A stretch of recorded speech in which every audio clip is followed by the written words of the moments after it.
And Hey. I'll do a chopper board for you.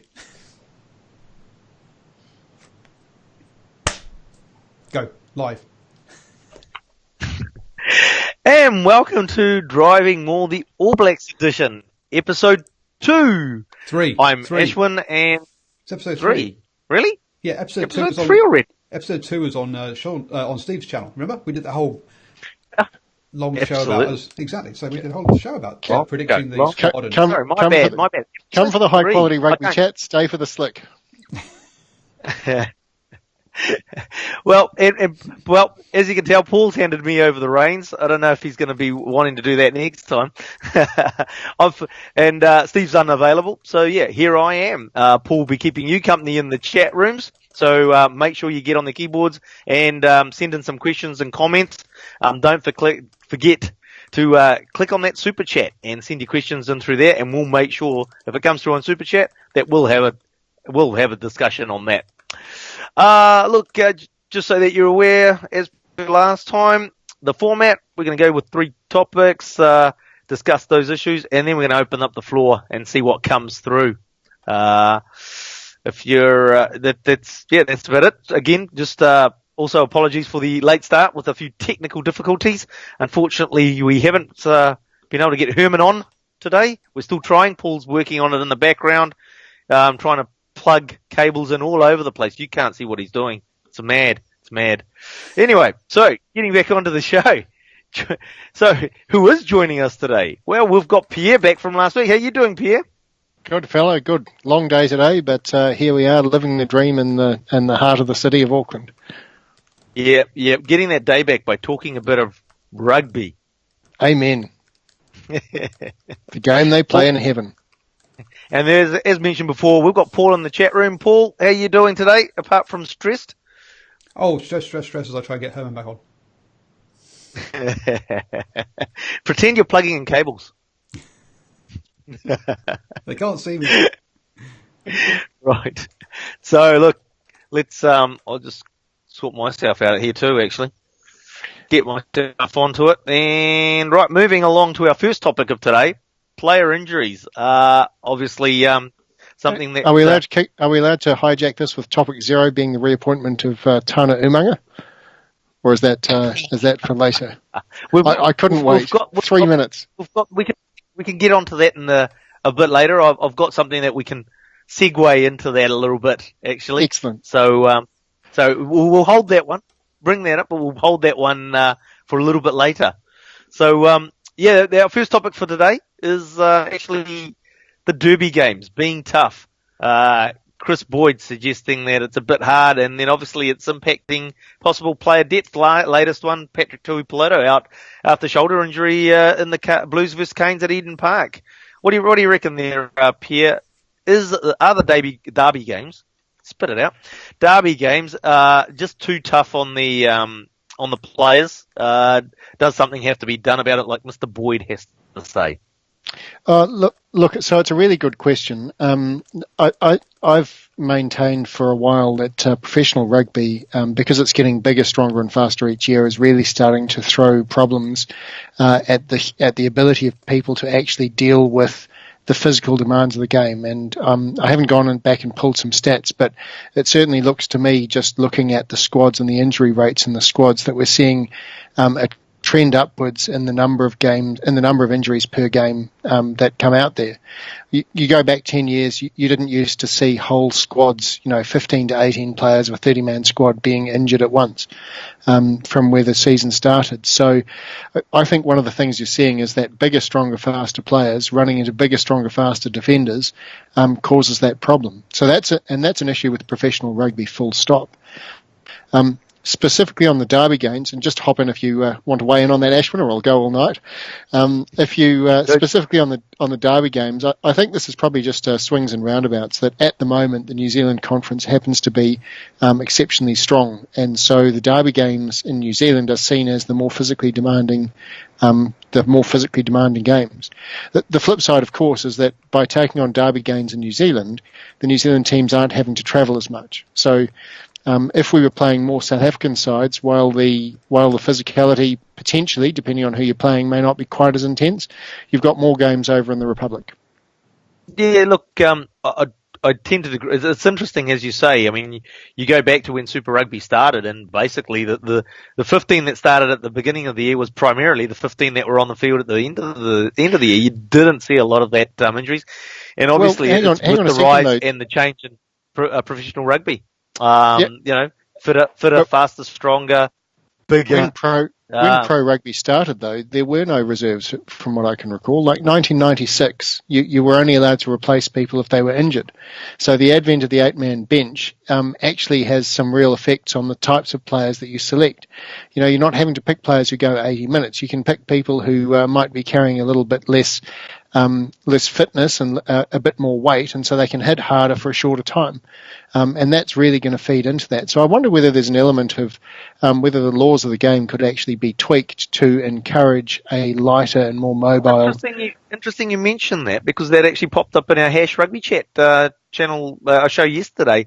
We were discussing some of the rules coming out of the Western Force project, let's call it, experiment.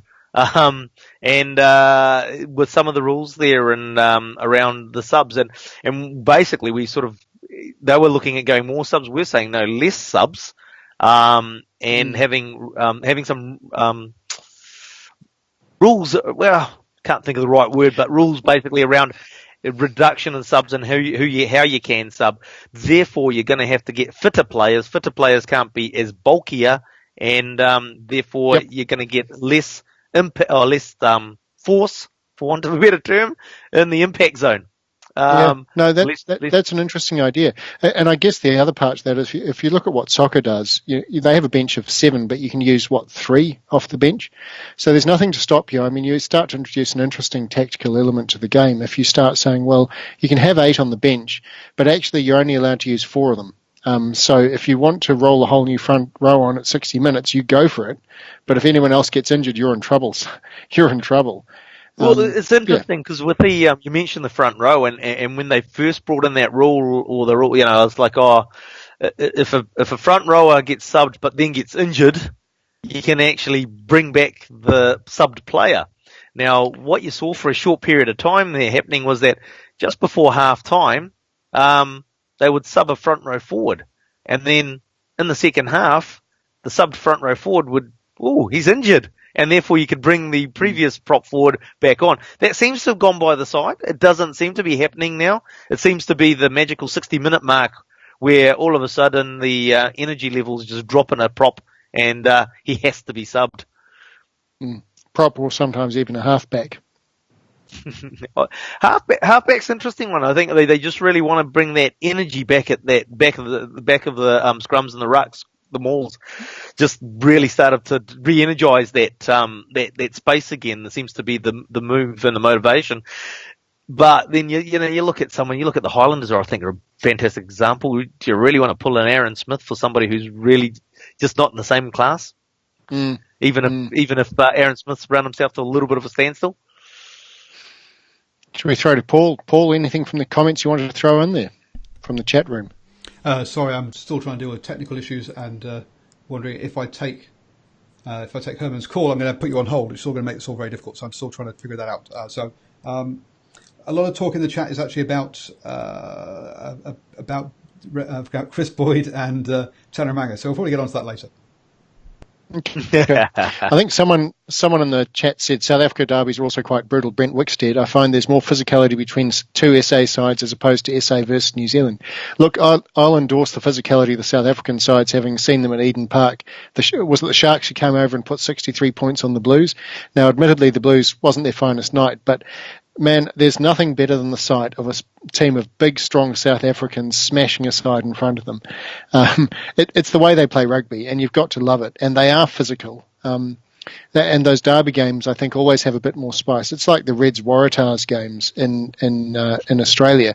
No matter how bad the season they are having, as long as they win that home game, they'll probably walk away and say it wasn't too bad a season after all that. So there is more on it. Whether we should do something about it or whether that's a feature of the competition, that's a whole other different discussion.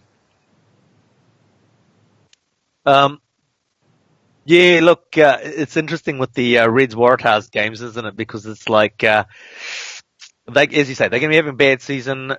It generally ends up being quite an ugly game between the Australians and the Derbies, and but there's no lack of ferocity between them. It's obviously in the rival code they talk about mate against mate, and that definitely comes through in the Derby games in the Penal Corner League across the Yeah, ditch. absolutely.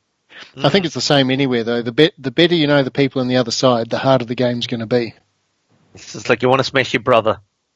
You're absolutely right. Look, in terms of interesting enough, we had the discussions in previous shows, just coming back to actually the specific injured players, and mentioned Tui Piloto. That obviously does cut down the options for the All Black selectors this Sunday. We were talking about, was there going to be a fourth lock picked along with Romano in that fourth lock space? Now basically means that I suppose they'll be looking at a vie for Fifita to fill the locking role as well as blindside. Mm. So I guess too, I mean, talking about the injuries, one of the other things the injuries have done is it drove the All Blacks last year to depth. I saw a stat that said there were 55 All Blacks used last year, which is an incredible number. And I know at times it certainly felt like we'd really run through the ranks. I think this year it feels to me like our first 15 is probably still going to be pretty strong, but I think there's going to be a significant drop-off after that, particularly in places like loosehead prop, where if Joe Moody had copped a longer ban, you'd be starting to really scrape around for a loosehead prop who could even play. I might be getting out in the garage to see if my boots are still there. That's how desperate they'd be. Joe Moody, who had a clean record, that's why he only got 2 weeks. Just forgot about the spear tackle and the head high tackle he did, but that's another story. We won't go there. Joe Moody will be back. But then, in saying that, we saw last year in terms of Nepo Lalala coming on, and Kane Hames. We've talked about those in a few other shows as well now, and it's just like we've got a little bit of depth there that we were frightened that we didn't have. So I suppose not as scary as what we were sort of thinking possibly about 18 months ago. Also, I'll just mention, one of the players that I've liked, unfortunately wears red and black, but I've mentioned him a few times in a few shows as well, as Michael Alatoa. Sorry. And he's looking like he's, gonna, make some good strides as well, and it'll be interesting to see if he comes close to selection. Mm. Absolutely. Yeah, look, but I guess, just going back to that, Kane Hames and Nepo Lalala, I believe they're both out at the moment still. So you really are struggling with this depth of players being out and the injuries. Yeah, absolutely.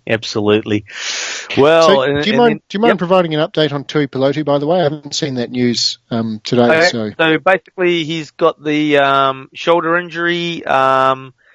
It's the images that they had last night on the news was him in a sling, his arm in a sling.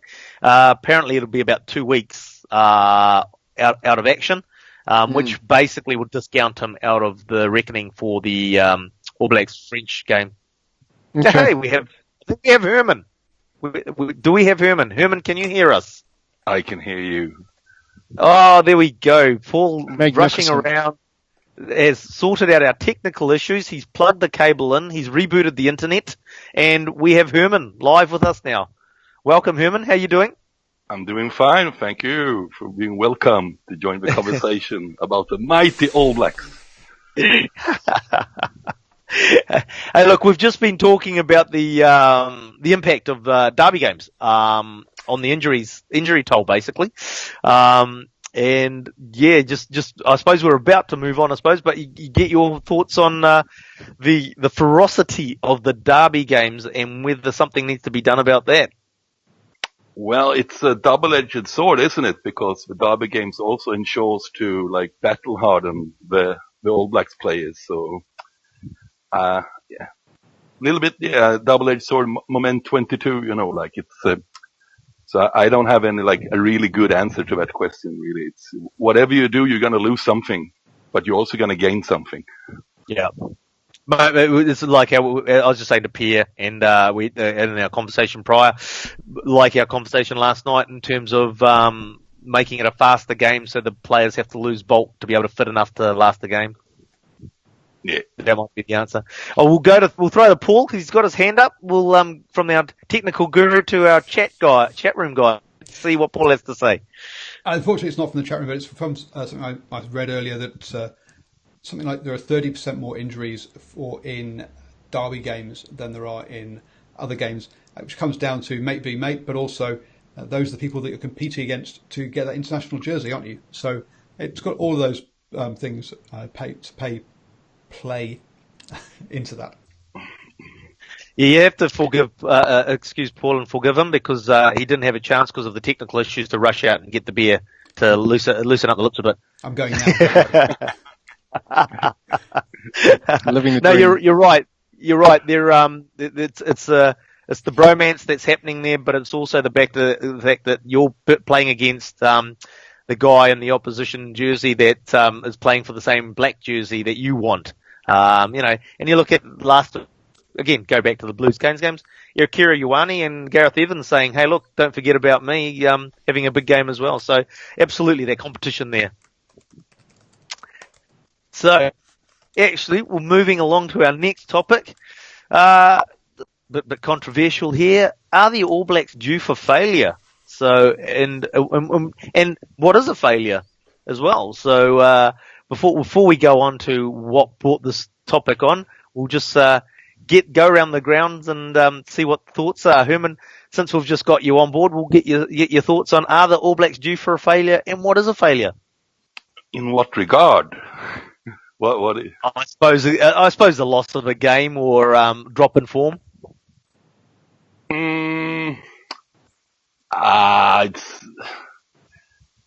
I can't see them like we're going backwards. Not even close, actually. I mean, they're maybe not major improvement, but I think. What to say about failure and the old? I mean, whatever. Let's try to make it a little bit more concrete here, so we can grasp it. It's like what would be a failure this season? I mean, what do you reckon would be a failure this season for the All Blacks?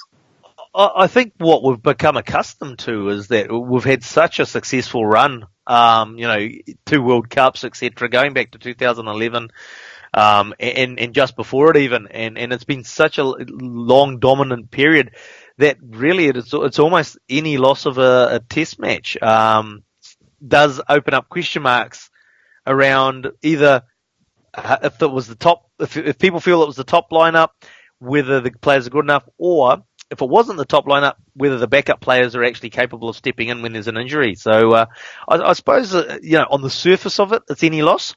But conversely, are we being too hard and really or arrogant even?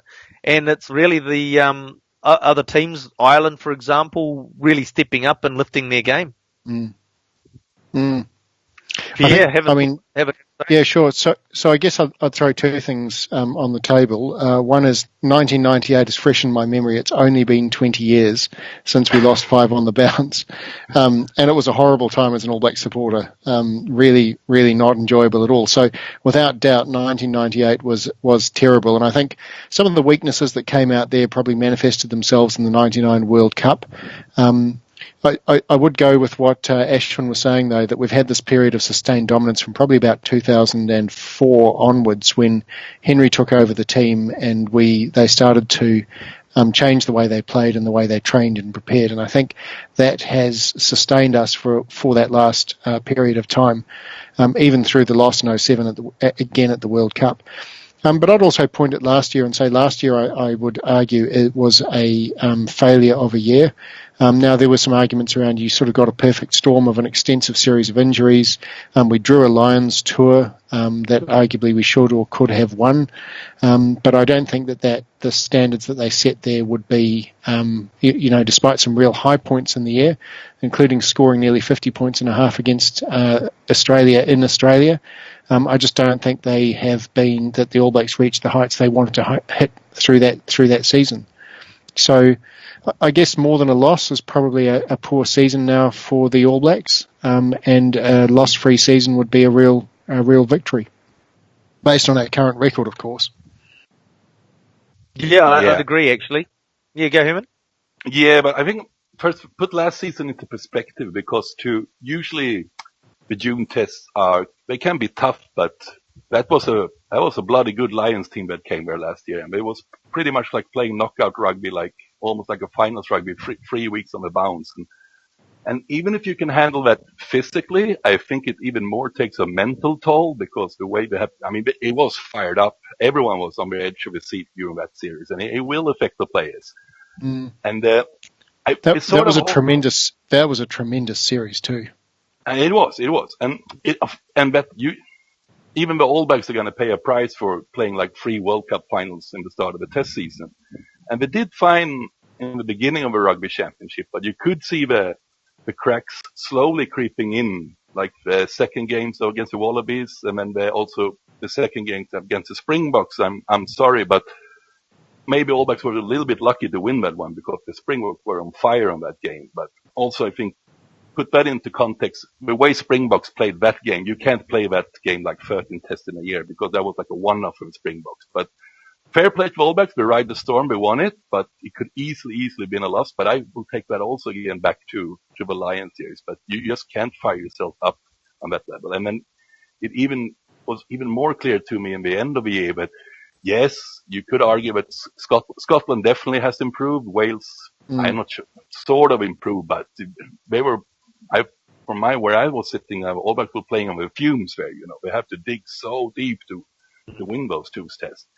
And I say again, Wales is an interesting one actually, because Wales, they look like they're coming up to provide that competition. They're going to be up there at and then they just sort of like drop off that 10%, which as we all know, at international level, you drop off 10% and you're going to be lucky to be in the competition. And I feel that Wales sort of like, they keep announcing themselves as that we're here as a top nation, that we're going to challenge everybody, and then all of a sudden they just sort of like, what happened? Where'd they go? Yeah. No, I mean, Wales, I have a little special relationship with Wales, because it's funny because they love to talk themselves up, without having too much to show for it, and they keep on doing it. But to be fair to the Welsh, that was probably the closest I have seen them in the last 10 years to actually beat the All Blacks. And they were not like really close, but they were not like oceans away this time, they were really in it. And it was probably Rico Ioane's like amazing form in November last year. That fried the bacon for the All Blacks and then, and also Sam Cane was immense in those games. Sam Cane was huge. I think last year and possibly the year before were the years where people suddenly woke up to how good Sam Cane actually is at international level. I will go back to that Lions tour though, because you did say that, and I mean I must compliment Warren Gatland on the coaching he brought to the table. I thought it was an exceptionally well coached side. They knew exactly what they were doing, and they executed a very strong game plan. But one of the things that I thought was very interesting, and I was reflecting on this, after the dust had settled with the interesting refereeing decisions towards the end of the series in particular, at the amount of disruption that seemed to happen in the All Blacks through injury. They were a long way off their probably first choice 15 in the first test match. Ben Smith goes down. You start playing a debutant in the centres. That was Mapi. You start talking about, and then Sonny Bill Williams, of course, got red carded and then suspended. So you actually start dealing with having to play a very, very different backline. And the unusual thing is, normally on Lions tours, it's the touring side who winds up having played 7 weeks on the bounce that they start to pick up injuries and fall apart. But what was different for me in the Lions tour there was that it was the All Blacks who seemed to fray around the edges. Yeah, but I said, the Lions tour, one thing I noticed there too you want to say something, Paul? Yeah, just going to pick up on the whole coaching side of things, and whether we actually give Gatland credit or not, or whether actually the best coaches on tour were Johnny Sexton and Owen Farrell on attack. And actually, they were the guys who apparently were coaching the backs and the attack shape, and it was them more that changed the strategy ahead from having Tio to having those two. They just wanted to play with each other. So arguably it was player-led coaching. Just for that. And also you can add that Andy Farrell he's probably the only defense coach in the world who he doesn't have like a full number to the All Blacks, but he certainly have clues how to beat All Blacks. I mean, you don't beat the All Blacks with 3 different teams unless you have a fairly good idea how to go about your business. But that's it. Another thing with the Lions. Sorry, I want to add one thing about the Lions tour. That was the first time also seen in a long time. I can't remember the last time I see the other team actually had a stronger bench than the All Blacks had. But usually the All Blacks ran through so many tests. All Blacks won the last 20 minutes due to the bench. But this time, Lions had they had depth.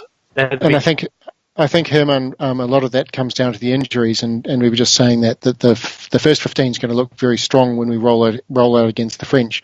But I think when you look at the bench, you're going to see that there's a really drastic drop off in quality. I agree. I agree. And to be fair to the Lions, they had a few injuries too. You know, they had like guys like Stuart Hogg and Billy Vunipola is like proper players and they had no problem at all to replace them actually. So since we're talking about sort of the Lions series, and we've referred to Warren Gatlin's coaching as Warren Ball, although as Paul alluded to, then a couple of the players stepped in to sort of trying to adjust that format of play. Do we feel that the All Blacks actually play a similar type of a game? I mean, you know, we've had for many years Ma'a Nonu at 12 bashing the ball up. He's been replaced by the likes of a Lau Mapi, or even a Sonny Bill, although Sonny Bill does try to free the arms a bit more. And then it's just that crash bash at 12. Are we guilty of actually playing a bit of Warren ball ourselves? Do we need to find somebody who's going to actually becoming more of a creative second five? I'm starting to think you're just a troll on the internet, Ashwin. I don't even know where to start. I'm channeling my Mark Reason here. For goodness sake. Mark Watson or Mark? Next I'll be Mark on to Reason. Chris Ratui. So can I respond? You don't mind if I respond first, Herman, do you? No, not at all. All right. So first of all, I think I wanted to say a couple of things about Warren Ball. I think it's a poor name for it. I think Warren's sides tend to be moderately creative. They understand the nature of the physicality, but I know that he got very fired up about media treatment of him during the tour. And to be honest, from what I can see, from what I saw from the outside, aside from the Muppets at the New Zealand Herald, shout out to the Muppets at the New Zealand Herald, a lot of those Warren Ball questions and comments were coming from the UK press, and really seemed to get under his skin. But those teams played some good creative attacking rugby, and I think with respect to the players being involved in it, good coaches get their players on board and involved in buying into what they're trying to achieve. The second point I wanted to, and I'll fire up on this one, is Ma'a Nonu. Ma'a Nonu had the ability to run straight and hard, but that is far and away from being the not the Patrick Tuipulotu, sorry. Who was the Auckland second five? Ashwin. Tuitopu. Sammy Tuitopu. Yeah. So Sammy Tuitopu was probably an example of a more direct running second five, but Ma'a Nonu tended to be more of a distributor. He built a passing game, he built a kicking game. He tended to run to space. He could take it in hard if he needed to, but he was one of the finest second fives we've produced, and his skill set grew through his international career. He was superb. So to characterise his play as crash and bash, I think is a weak call, sir.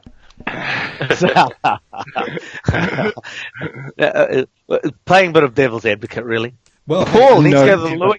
Paul in the chat room. A good point in the chat by Governor Riffraff Lamapi with a crossfield kick to Geordie. We are developing, so perhaps he's developing in the same way Nonu did.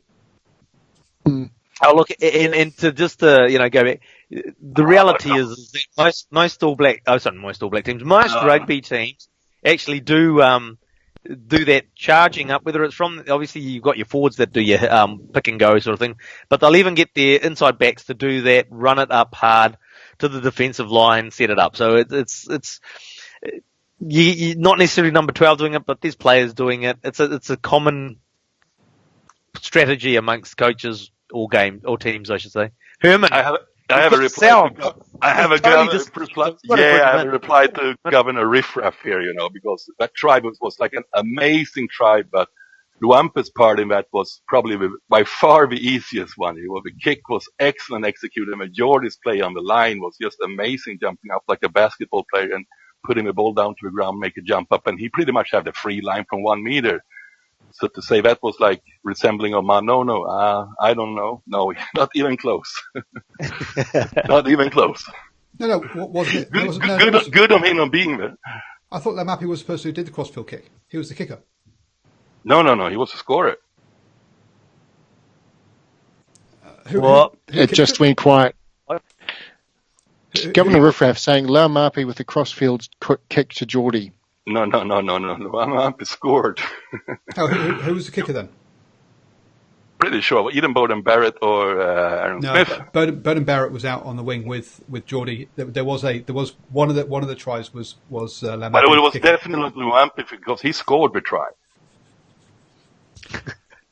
We're going to have to review that after the show, obviously. We're going to go onto YouTube and we're going to go upstairs for that one, absolutely. And we can obviously on the make sure you're following DrivingMaul on Twitter, and you'll be able to see the TMO's decision on who put the crossfield kick in and who scored the try. I'm not quite sure I'm going to get coverage from it. Okay, we'll try. Like, the only problem is obviously Paul will be doing that, and he might end up cutting and pasting.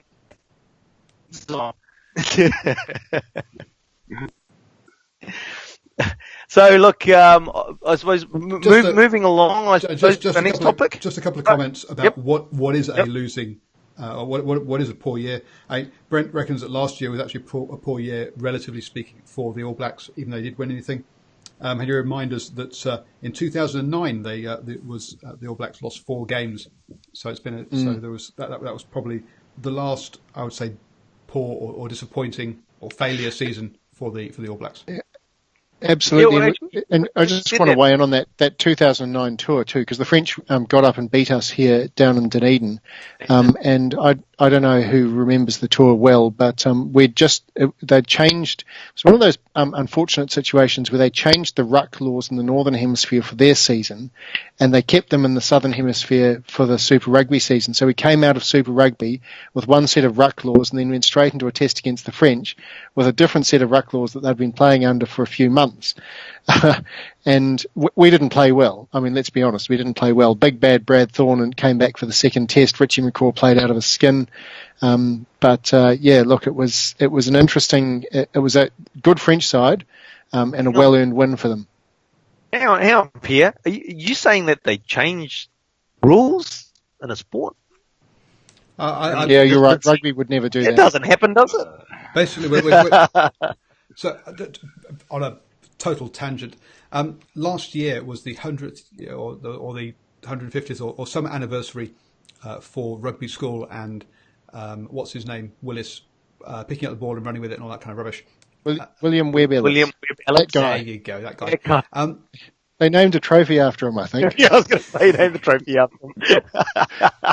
And by the way, I've just googled it. Well, before you pop off there, we'll come back to it. But 2009 was the famous ELV, so it wasn't just changing ruck laws; it was going from the experimental law variations back to non-experimental. Anyway, William Webb Ellis, off you go, Paul.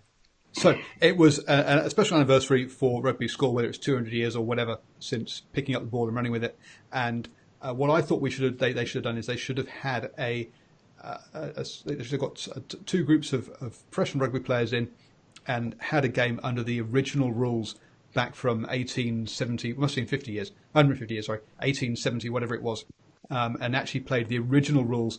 And all these people who go, that's not rugby, would see that actually, well, the rugby we have today is nothing like the original rules. They are pretty crazy. Along the lines of, you have as many players as turn up for the game.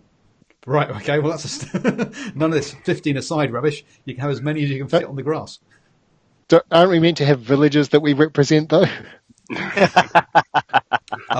Well, Pierre, we can tell you clearly, kind of Kiwi, and not from England, where in public schools we have houses, and so you'll be representing the house for the inter-house games that happen. Obviously, I would have represented West House back in the day. That's how things go. Actually, just so everybody's aware, we're quite international here. Pierre's got a bit of South African streak in him.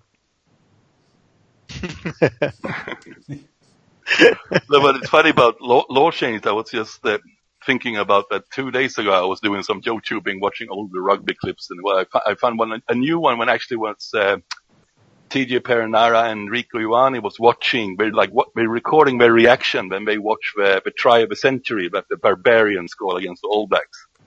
And they couldn't believe their eyes because it was like 6 high tackles, like clear yellow cards on the way. What you're saying is Joe Moody should have been playing back then. Yeah. You've been the star. So they almost lost their focus, like actually complimenting the try, because they were just blown away. Oh, it looked a bit different back then. Yeah, and the balls were different too, of course. Heavy and leather and hard to hold on to. Yep. I was just like, how did they kick that ball over the goalpost? Yeah, from 50 metres. Yeah. Hey, look, we'll wrap it up on that one. And just to sort of say, I think basically, really, it comes down to the performance in the game by the All Blacks. Obviously, a lot of the games that they'll win, but it'll still come down to how they perform in the game, not just the score at the end of it. Correct. I can add one thing there too, if I may.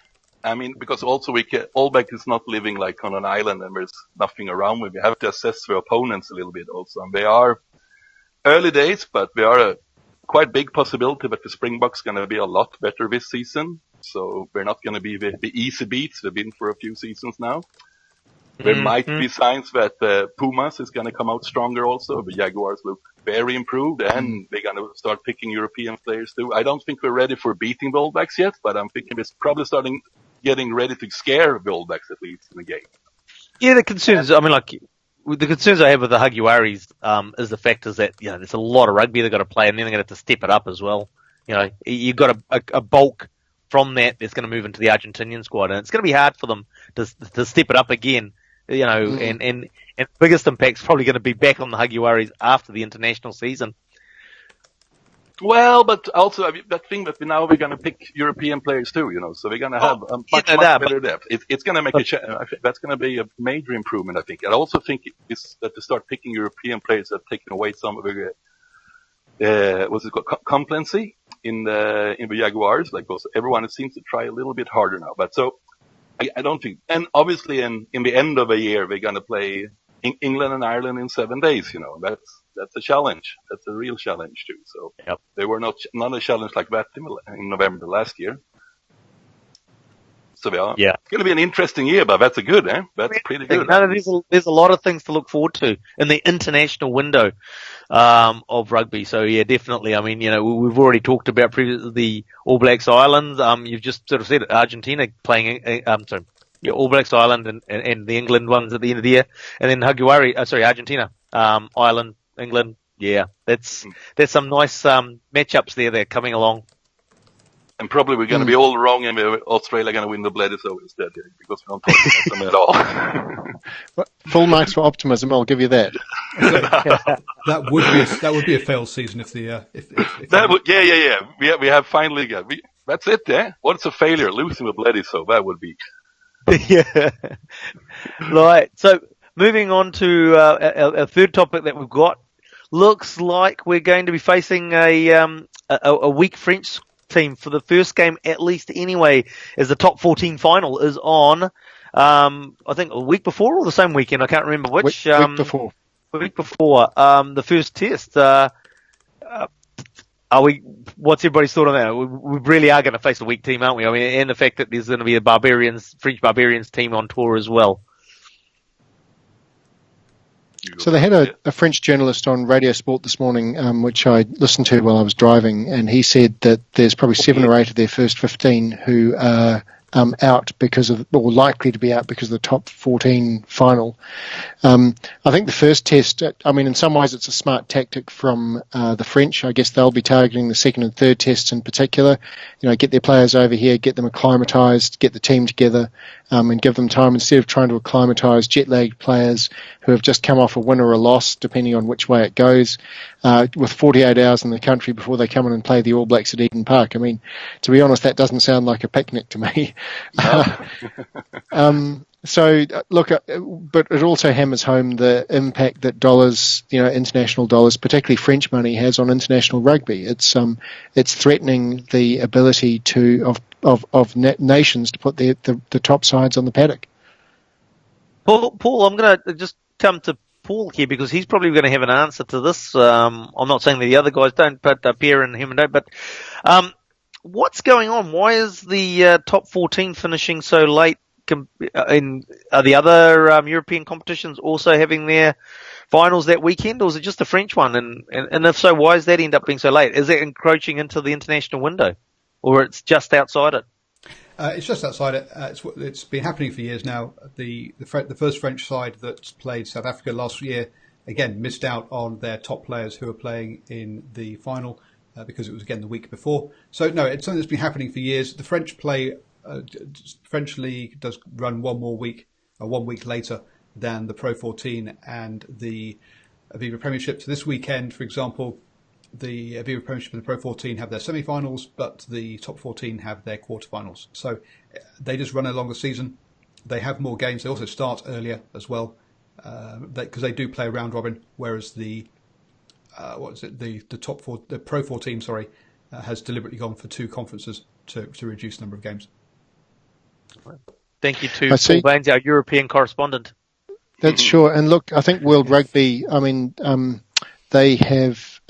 looking at changing the calendar from 2020 to push these June tests into July, which should allow all of these competitions to be wrapped up with a week or two's gap before they actually kick off.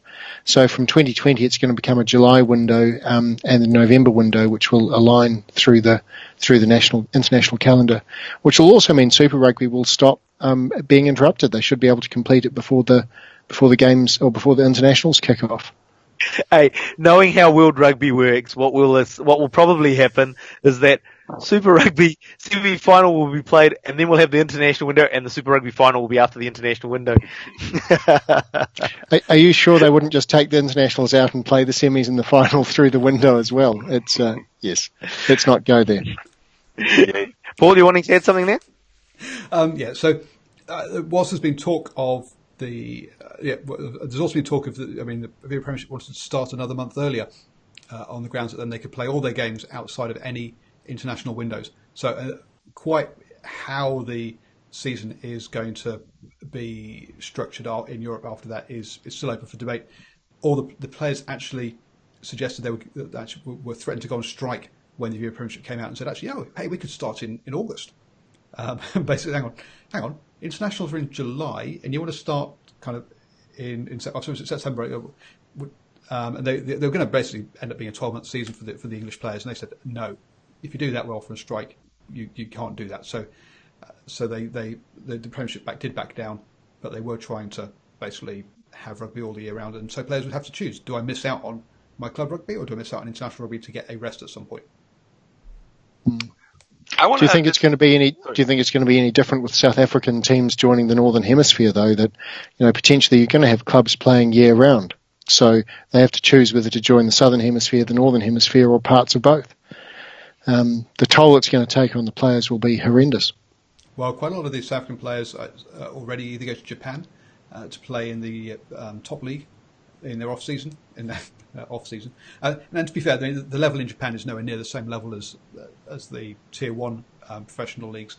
Or and we also, this time we've seen players like Christian Leofano went and played for half a season at Ulster. We had Van Rensburg from the Lions play for the first half of the season for Sale Sharks. We also had, not Debrasini, who's the fly half at the Reds? I've gone blank. Anyway, the fly half at the Reds went and played half a season at Worcester, and he's actually going back there at the end of the season as well. So we're already seeing players from those from South Africa and also Australia using their off season to get some more cash. But I want to add one thing about France here, what I think is a little bit overlooked. Did we lose Paul now? All right, never mind. But I want to add about France, that it's overlooked in the Southern Hemisphere, is the the top 14 league it's a really, really old traditional league. These clubs have like huge tribes, big supporter followings that following. Then many of these rugby fans actually consider their club is way more important than the test team.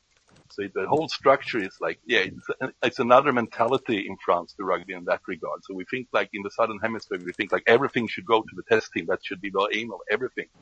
But in France, that's simply not possible because there's a huge interest in the top league. And it's also a big money spinner too. I mean, basically in the Southern Hemisphere, the test rugby is subsiding the Super Rugby. Super Rugby doesn't make any real money. It's the test matches that make rugby.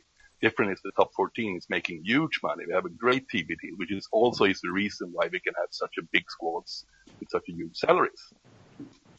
So just pointing finger to the French, but come on, get in line here, it's not that easy. It's not that easy.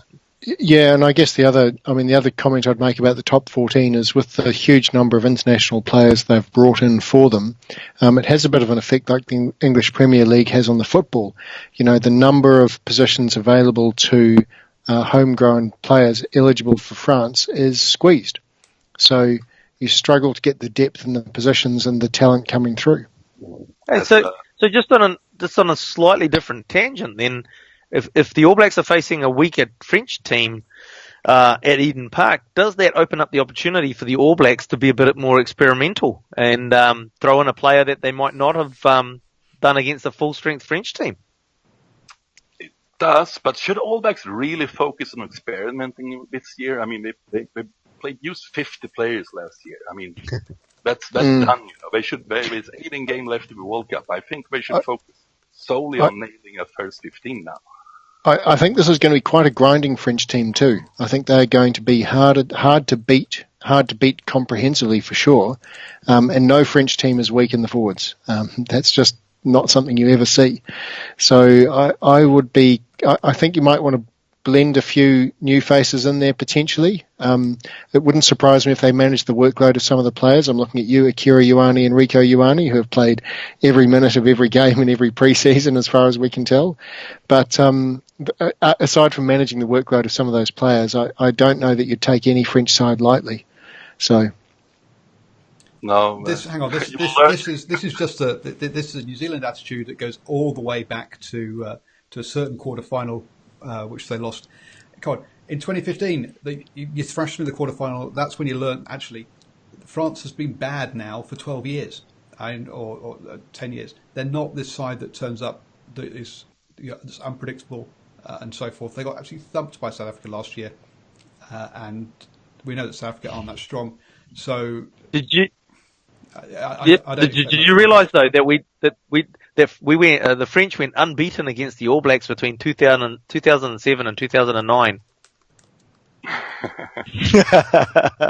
There was only 2 games played. One was at Cardiff. And this is, look, I think too, remember France won 3 of their 5 games in the Six Nations last year, and narrowly lost to England. So Ireland and Wales. Oh, you mean last year or this year? Last year. Sorry. Okay, sorry. 2017, yeah. England had a much better year last year than they did this year. Really? Couldn't happen to a nicer bunch of blokes. Yeah. Paul's regressing into fetal position.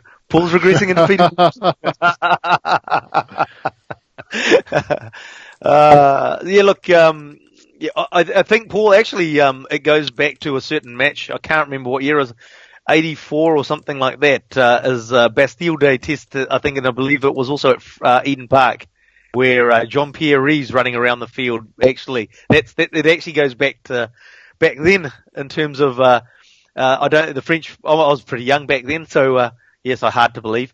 And it goes back to then in terms of the fact that the French weren't expected to beat the All Blacks, but on such an auspicious occasion, on a special day for the French, they basically got up over the All Blacks. And I think it really, you go back to there, you go back to obviously other incidents that happened, 99 at the World Cup, 2007 at the World Cup, and they're not consistent against the All Blacks, but they do occasionally get up and whether they spook the All Blacks during a game, get them off their game, they are capable of an upset. It's just a case of whether we see it with the team that's coming this time, whether the capability's there to actually do a surprise upset. And I think what we're hearing is your kids weren't alive the last time the French gave the All Blacks a proper game. Well, I think. Are they due? You don't think the 2011 Rugby World Cup final was a proper game of rugby? Just for the record, Paul. Damn, How old are his kids? They predate it. Maybe okay. We'll talk no. Aiden was would have been about 2 months old. Yeah, He remembers it vividly. But there's a few Scars things I for like life that. against any French team now whenever he hears France, they could beat us. There are a few things I want to add here. Like, if you're going to talk up the French a little bit, they are by far the Northern Hemisphere team that have beaten the All Blacks most time. They are the only Northern Hemisphere team that have won a tour in New Zealand too. And they are the only Northern Hemisphere team that have beaten the All Blacks in the World Cup, So there are some, imagine any other, thank God we don't understand what the French are saying. Imagine if this was England and Wales, how many times they would remind you about this? It would be non-stop, it would be non-stop. Yeah. I'll bring him and I'll sort of back you up on that one, and I'll bring another sport into it, and some of our listeners might not get this sort of correlation here, but it's like the New Zealand cricket team. As soon as they see a spinner at the other end on a flat, on a bouncy green pitch, and it's not going to turn, but in their head, it's just like, oh no, it's a spinner. And there's an element of that possibly with the All Blacks players at times. It's like, oh no, it's the French. They could do anything. The reality is they probably won't, but they'll psych themselves out. Yeah, I think too, though, Herman makes a very good point, which is of all the Northern Hemisphere sides, the French are the ones who are most likely to show up with their mental A game on, believing they can beat the All Blacks. I think some of the other sides have really struggled with that mentality over the years. And Ireland are probably victims of that up until they did get over the line in Chicago. But yeah, the French are probably the ones French and England are the ones who really consistently threaten in a way that, it is challenging. So, historically, France have been the best team in Europe. They've got the best Six Nations or best 5 Six Nations record. But unfortunately, the top 14 over the last decade has unfortunately eroded that, and they're not the team they were a decade ago, and before that. I can see we're running out of time, and so I'm going to take over hosting duties for a quick second away from our and say we should probably just cover up on the questions from the chat. So we've got a couple of linked ones here. Does Ben Lamb make a starting 15, and is All Black wing the toughest position to be selected for? I'll go first. Yep. No, Can I yes. first? Yeah. No, yes. So with your nose, who are the All Black starting wingers? Well, Rico Ioane's got to be locked down as one, and they're going to look at a second fullback on the other side. So maybe Nehi Milner-Skudder, maybe Ben Smith, depending on who they want to play at fullback. I'm going to disagree with Pierre slightly, not totally, but slightly. I think they'll go with Rico, and I'm pretty sure that they're going to go with Waisakina Holo.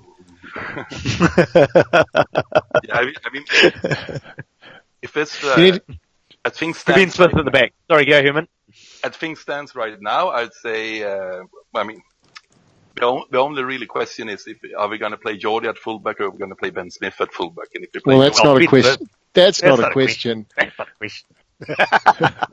Call that a question? That's not a question. Ben from accounts. Ben from accounts. But if they play Geordie at fullback, they move Ben to the right wing for sure. Yeah. That's what I mean. Because I feel I've been actually fantasizing a little bit, about this. It will be fascinating. Whoa. Yeah. Show. No, but imagine, plus, if they don't play Ben, who's going to file the tax returns? It's critical. Oh, come on, guys. What I'm meaning is I want to see Geordie and Ben together. Oh, now it's You wrote a Just show. move on. You wrote a show. We never No, really- actually, no. What I can see happening is Geordie on the bench, and at some stage Rico or Waisaki coming off. Ben Smith moves to the wing and Geordie to fullback. Can see that happening, and because Geordie can cover a few positions as well at a pinch. So yeah. I think Plus Geordie being 21 years old is well past his prime. So if we don't rush him into the All Blacks now, he'll never have a future. Don't go there, man, because he's nearly 26. He's out of there, eh, Paul? Yeah, if you're not capped before the age of 26, that's it. Your career's over. I gotta draw my line. I'm sorry, you all get wrong for me now. I think Geordie is a very, very special player, and I think he actually proved it when we talked about before about the Lion series. When in that last third test, when several of the older guys in All Blacks a little bit freezed, he was the one who stepped up. I mean, he was the only one who could catch the ball and attack pretty much in that game. No, I'll be honest with you. There's some combinations that I'm looking forward to seeing over the next few years. Geordie Barrett moving into the 12 or 13. Geordie and Rico in the midfield. Ooh, yeah, Rico in the midfield. You've got a Jack Goodhue in the background there as well. I mean, Anton Leonard-Brown got a bit of competition to sort of. There's Damien McKenzie, coming into the mix with Bowden Barrett as well. There's a lot of exciting combinations that are coming up in the next couple post World Cup, you might say, as well, sort of scenario. Yeah, D-Mac at 10, Geordie at 12, Akiri Wani at 13. Can I just have a shout? Can I just have a quick shout out to Damien McKenzie too? I'm sure it's this topic for a future show, but I think he's really starting to get there. I was like Herman for fun. I watch old All Blacks Test matches from time to time, and watching him last year in the game against some of the games he played, he can create things on a rugby field that no one else can with his pace and his pass, and the way he can just move defenders around, get in between two defenders, and still throw a ball out to someone else. I think if you ratchet down some of the bold, audacious things he's trying to do that just don't come off, you've got an absolutely creative, outstanding player, which is the way the All Blacks want to play rugby. So I think we should probably pick this up in a future episode. But to me, he's someone you definitely want in your squad. He's an exciting talent. I agree. I mean, he scored an amazing try in that game at Newlands against Springboks, pretty much by himself, didn't he? Yeah. Look, he's got a highlights reel that's off the charts. Unfortunately, he's also got a lowlights reel, which is rather full with some of the ambitious stuff he does. But look, it's coachable. It's coachable, and you can't coach the pace and the other stuff that goes with it. So, yeah. And another classic coach cliche you have to use also. If you have special players, you have to back them to make mistakes sometimes too, because it's still a give them the opportunity to express themselves. Yeah, but also, I mean, it's something that Graham Henry used to get very excited about. He'd say, look, this guy's doing some fantastic stuff, but the error rate's just too high, or the mistake rate is just too high. Yes, you can tolerate that, but at the right level. Like Special Project Toyava. Fantastic player. Hey, look, we're obviously running out of time here, so we'll just throw back to Paul to see if there's anything come through in the chat room that we need to sort of cover off in our last couple of minutes. Oh, we've just half an hour. Just having the quick kind of Geordie's great, no, D-Mac's great, no, Havili's great discussion going on here. They're all just great. Hey, everybody's great. we live in a peaceful world. Everybody's great. And peace on earth. Certificates of participation all round. And on that happy note. Yeah, exactly. On that happy note, look, we'll wrap up the show for today. We've been another fun time discussing all things All Blacks today with our DrivingMaul All Blacks edition.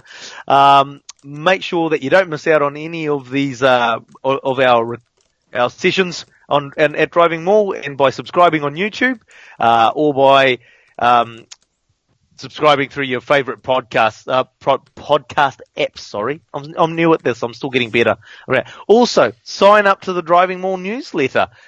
You can find the link in the pinned comments below, apparently, which Paul will put in later, I'm guessing, if they're not already there. So, I'm sure they're already there.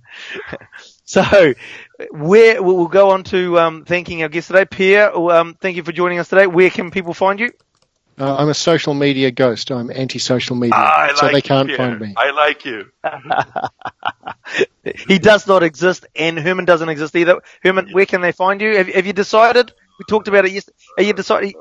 Closer to getting an account? Not yet. Not yet. He can't And now cope with the now we have fire another. hose that Twitter is. And now we have another member here in the squad not being a ghost. I feel like even more encouraged. We're gonna stay. Absolutely. We're gonna Stay under the radar. Fly under the radar. Absolutely. Well, to be fair, where can we find me on social media? At DrivingMaul. There you Yeah. go. Absolutely. Yeah, Where else could you want to go? Subscribe to DrivingMaul. Yeah. If you need to, just spam Paul. He knows where we live. Yeah. If you want to ask me something, ask Paul. He knows how to get them. Paul, final words with a mouthful of beer. Timing's awesome. Always up for rugby chats. So yeah, hit the comments below or follow me at DrivingMaul on Twitter. Don't forget to subscribe, hit that bell, all of that kind of lovely stuff so you don't miss out on anything, because we have got some big stuff coming up with obviously the All Blacks tour, junior international tests, and Super Rugby coming to a close. Yeah, lots of cool stuff coming your way.